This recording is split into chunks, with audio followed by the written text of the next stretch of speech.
We are streaming today on Facebook and also on YouTube. So thank you for joining us. We will be here answering some questions in both Spanish and English today. We'll do most of today's presentation in English, but we'll hit on a few things in Spanish. As you may know, if you've been watching us, I'm Maria Batres. I'm one of the senior associate attorneys at Stern Law. And today we have joining us Jessica Luna, one of our associate attorneys. How are you, Jessica?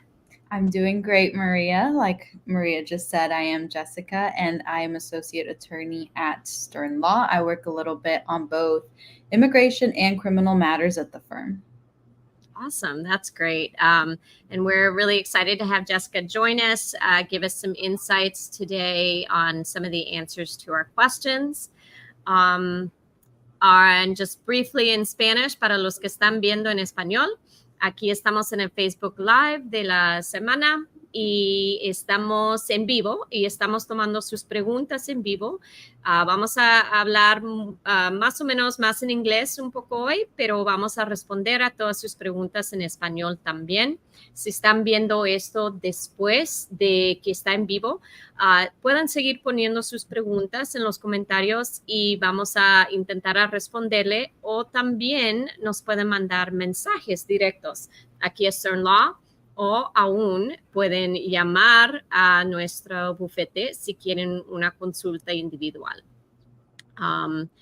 So today's most important update is about the Biden immigration plan.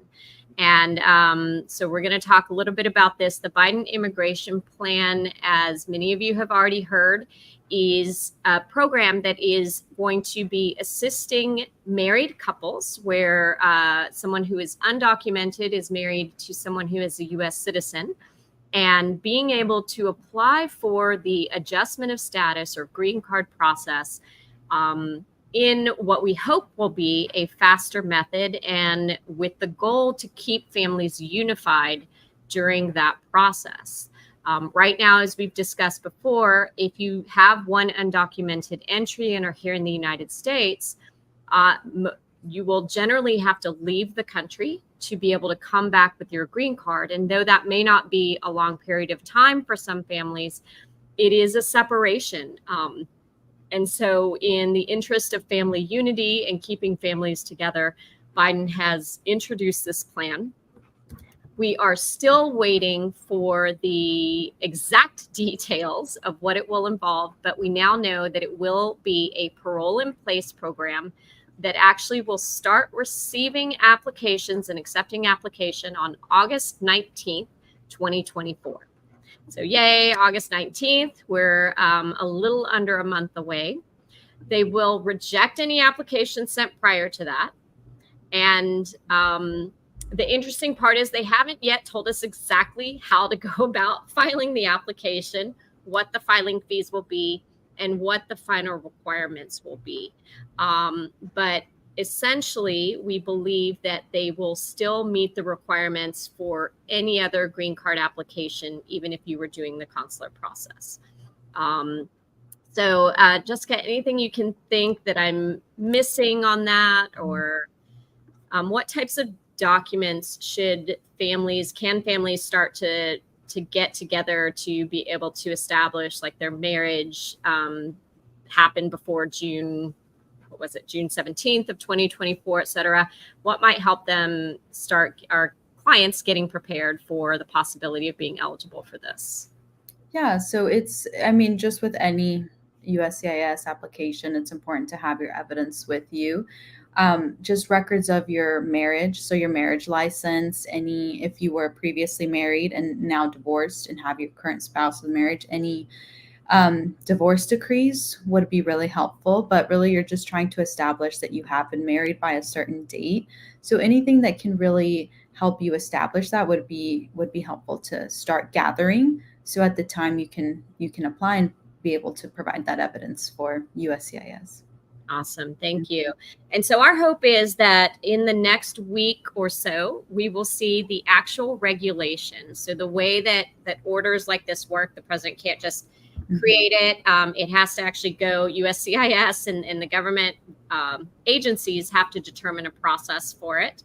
And so that's what we're waiting for, is the actual step-by-step process, all the rules, exceptions, and whether, the hope would be they'd establish some waivers, some additional waivers under this, but we'll have to wait and see. So as soon as we do find something out, we are going to come on Facebook Live and give you all the details. But in the meantime, you can certainly call and go ahead and get some information about whether you might be eligible based upon what we know so far on this process. Even if you're already in the process, we have a number of clients who are already in the process of a petition being filed by their spouse, but they're going to have to wait for the waiver, which right now, Jessica, about how long is that 601A waiver taking? Is it about 3 or 4 years now? I believe so. Okay, so what we see is that's a long waiting period for that waiver, and then you have to wait for the process outside of the U.S. The goal of this process is to give you what's called a parole in place, which would serve as being a lawful entry document of admission that's would be allowing you to do your entire process, hopefully in one step after you receive that parole in place, and being able to do your whole process here. So if you are in that process of about to file your waiver, or you're waiting on your waiver and you think it might be faster, that's going to be helpful. Okay. Okay, so brevemente en español acerca de eso, lo más importante del plan de inmigración, que ahora sabemos que van a empezar a aceptar las aplicaciones el 19 de agosto. Lo que estamos esperando son los detalles de cómo se va a hacer la aplicación, qué van a ser los honorarios, si hay algunas estipulaciones distintas que hay para este programa. Entonces, manténgase informado en nuestros newsletters, en nuestros Facebook Lives, y le daremos más información. Pero ya, menos de un mes, ojalá en los próximos 1 o 2 semanas tendremos ideas. Okay, so I think the rest of today, we are going to do some questions. And it looks like we have one here, Jessica, that came in on Facebook. If someone is on DACA and they didn't go to college, would they still be able to qualify for the new thing Biden is trying to do somehow, like proving they're otherwise well off or a good person? So this is a good segue from what we were talking about as well. There is Full Rusher. Thank you for your question. With this new program or the new plan that Biden has, there is also going to be a portion that is geared towards people who have received DACA and gotten advanced degrees. And what that is doing is addressing it from the employment side of a visa. So it would be based on an employment visa. So it would potentially involve what type of job you might have, depending upon, where you are, but it is primarily geared towards the employment visas. You can certainly reach out to our firm and we can give you some information about that, and also guide you on some other resources as well that are going to help give that. But unfortunately, it's not something that we've seen that would help with, in particular, a family petition. However, if you have DACA and you did not have a lawful entry, we can talk about the possibility of you traveling to get your own lawful entry and then be able to file through a U.S. citizen spouse or child. So reach out to us and give us your details. Anything you can think of, Jessica, additional on that? No, not at the moment. I think you covered that pretty well. Okay, great. Okay, so that is our last question on here. We also like to collect, and we hope that you will send us while we're between weeks, send us your questions. You don't have to just do it on this Facebook Live. You can send them to us direct message, because as you've seen in the last couple of Facebook Lives that we've done, we do just a frequently asked questions section. So we're going to focus on that today. Let's see, Jessica, do you have that list of frequently asked, and can you just maybe pick a question and let everybody know and see how we can answer that? Yeah, absolutely. So, one question I have here is my husband got arrested for driving without a license, and they said that he had an open warrant for not paying a ticket. We did not know about the warrant. Now they are saying they will transfer him to ICE because he doesn't have papers. Can you help us? Okay, excellent. So I'll address a little bit of that because this is actually a really relevant issue right now in Georgia. In Georgia, in particular, excuse me, and then let me just look at the question that we have written here so I can make sure I answer it correctly. Um, so, yeah, in Georgia now, the requirement is that all police stations, law enforcement, jails report to ICE if someone who cannot prove that they are here lawfully in status is arrested. And so we are seeing in Georgia that many people are getting what's called an ICE hold. However, that is not the end of the story because we can request a bond from ICE. We can request release on other grounds. If there's humanitarian grounds, if there's medical grounds, we can talk to you about that. There is a risk that if you are held in jail here in Atlanta, for example, you will have a bond, and when you pay it, they will say, well, we still can't release someone because they have an ICE hold. And the rule says that ICE has 48 hours to come get you from the point in time the bond is paid.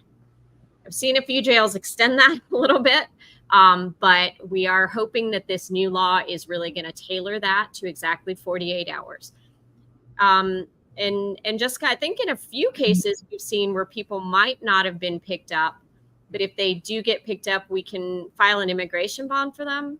Is that right? Yes. And Maria, actually, a question that I get a lot from clients is so they have this criminal bond, which is separate from an immigration bond. And they're really worried and want to know if whether they should pay that criminal bond because they know that the person will be immediately transferred to ICE, right?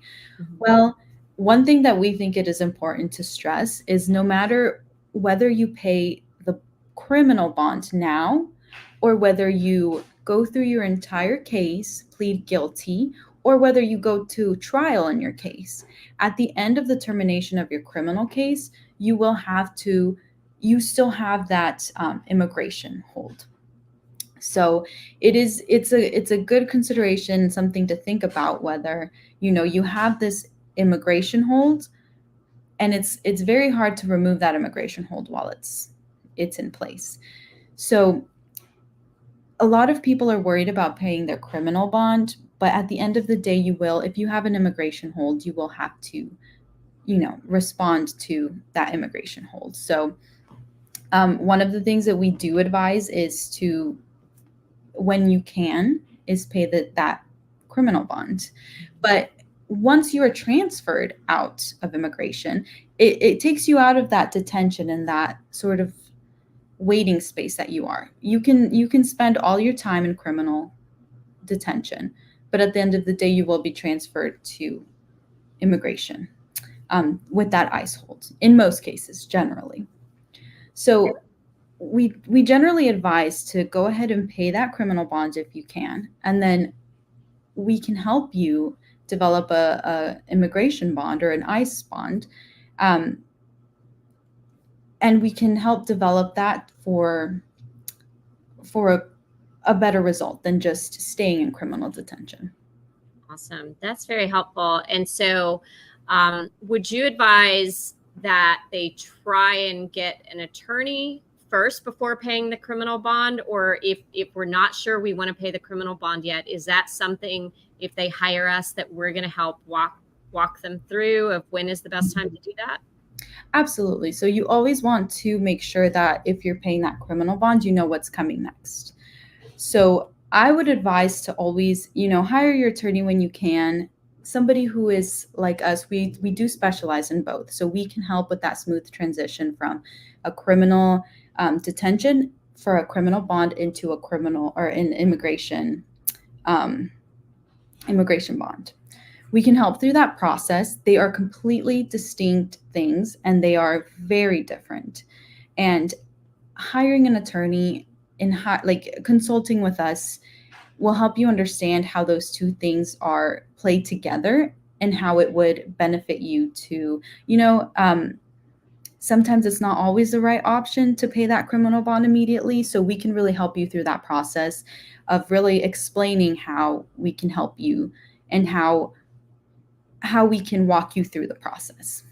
That's awesome. Thank you so much. Because I know that is, I do a lot of consults, and that is usually the first question I get is when should I pay the bond? And so it is, we just want to assure everybody that we're going to help be beside you along that path, because it is hard to make those decisions.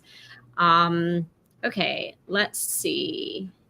Okay, so we have another question from Bull Rusher.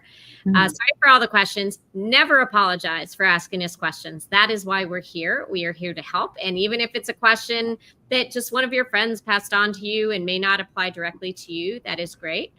So you live in New Jersey and can call for an over-the-phone consult. Is there a fee? So certainly call us. We will talk with you about any fees for consultations. Follow us on social media. Sometimes we run special deals as well around certain holidays and things like that. But absolutely, our firm, Stern Law Firm, actually can serve on the immigration side. We can serve anyone around the world. We are all able to practice in any courts around the world and file applications for green card, citizenship, even removal defense outside of the Georgia area. If it is a criminal case, we at this time handle criminal matters for Georgia. All of our attorneys who have experience on both the immigration side and the criminal side are barred in the state of Georgia right now. There's a few additions that we, as our staff grows, we're starting to get a little bit wider range on that. But right now, our criminal practice is focused in Georgia. But we certainly can help assess criminal convictions, assess how it affects your immigration from anywhere you are in the world, whether you're still here in the US or anywhere else. Okay. Okay. And then this is to add to your second question. I think this is one on a lot of people's mind. I'm a little bit worried with elections coming up, as it looks like Trump may win and maybe missed out on some opportunities to pass on certain types of options. So the election is, of course, going to be a very important thing for everyone to watch. If you are a U.S. citizen, if you have family members who are U.S. citizens, please encourage them to do their research, investigate the candidates, and really follow what the stance is and what not just the president, but also what the congressmen in your particular state want to do with immigration. Immigration is not just a matter of undocumented entries at the border. Immigration affects people who enter the United States lawfully, people who are here on employment visas, visitor visas, humanitarian visas, asylum, all of that. There is talk and there's a lot of movement towards not only eliminating some of those programs under the Trump administration, though he specifically has not confirmed exactly what he would eliminate, other than increasing deportations. There is a lot of talk that even those processes for those who entered lawfully or are going through the process lawfully will slow down and will be limited. So if you have family members who are immigrants, even family members who are outside the United States, and you've been waiting for years and years to bring them through the lawful process, it's important that any of our U.S. citizens out there do their research and then vote accordingly for who you think is going to be the most helpful for you and your family's reunification, for being able to build the country, even in terms of, helping with any other options. Immigrants contribute a lot to our community.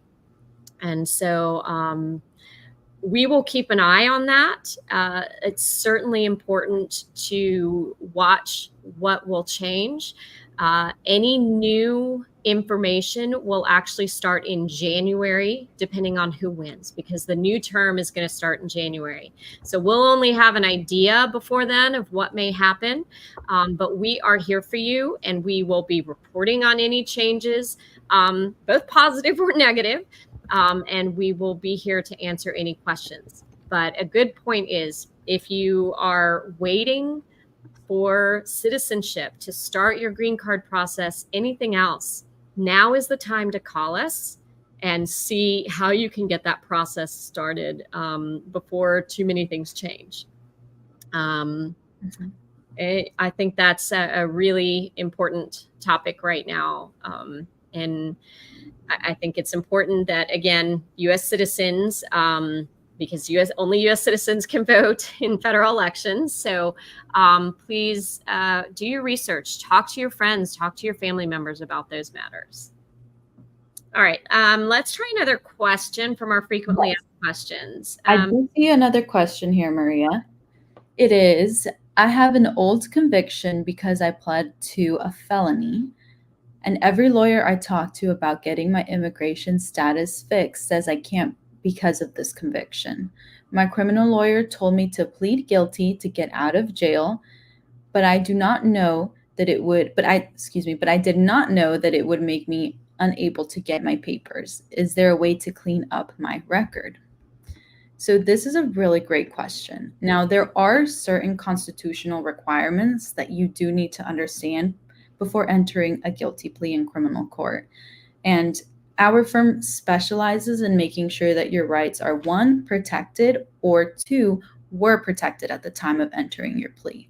So we can either help you and walk you through entering a plea that you know will protect your status, or really investigate what happened in your prior conviction, in your prior criminal case, so that we can help you clean up that record. So please call us for a consultation, because every case has its unique details, but that is something we specialize in to make sure that all of your constitutional rights are protected as you are entering a plea. That's awesome. Thank you. Yeah, that is a very common question. And as I do consultations, we have a lot of people who just really,